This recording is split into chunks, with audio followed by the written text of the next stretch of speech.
Whenever I have conversations about black men being accountable, I have some resistance from some black men who say black men aren't the reason for all the problems in the black community. We shouldn't be taking all the blame. I agree with that, but you got to understand that apologizing does not mean you're taking all the blame. You can admit that you are 100% wrong and still not want to apologize to somebody. Or you can apologize while still holding on to your innocence. So I'm going to give 3 reasons why black men need to apologize to black women. 1, apologizing starts the healing process.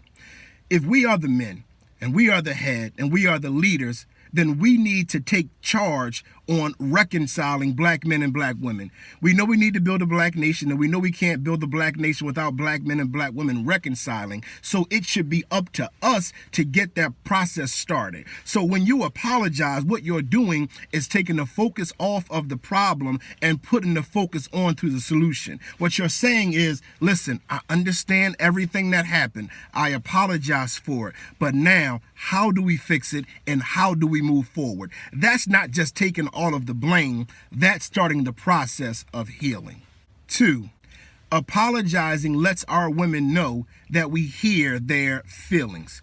Now, we have to come to a place where coming together is more important than being right. So I understand that there are so many different factors and so many different things that are putting ideas into the minds of black women and into the minds of black men. And there's so much stuff that's going on that's pitting us against each other, and it has been doing that since we were in slavery.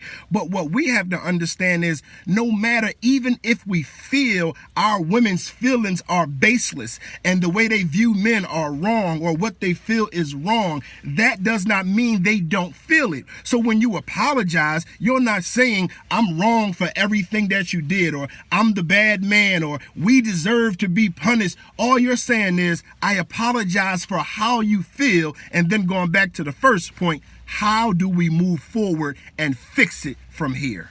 3, apologizing does admit when there is some wrongdoing. If we would be brutally honest, in our attempts to not look like we're wrong, sometimes we will justify when we do wrong. How can we ever reconcile with our women when we justify negative treatment that they have received? Now, I understand every black man didn't do it. You might not have done it. But the fact that some of our black women have been abused, have been molested, have been raped, have been called out of their names, have been looked at as less than, when we apologize, we do admit that wrongdoing was done. And in many cases, it was. So if we want to build this black nation, black men, we got to take the lead. And these are the 3 reasons why black men need to apologize to black women.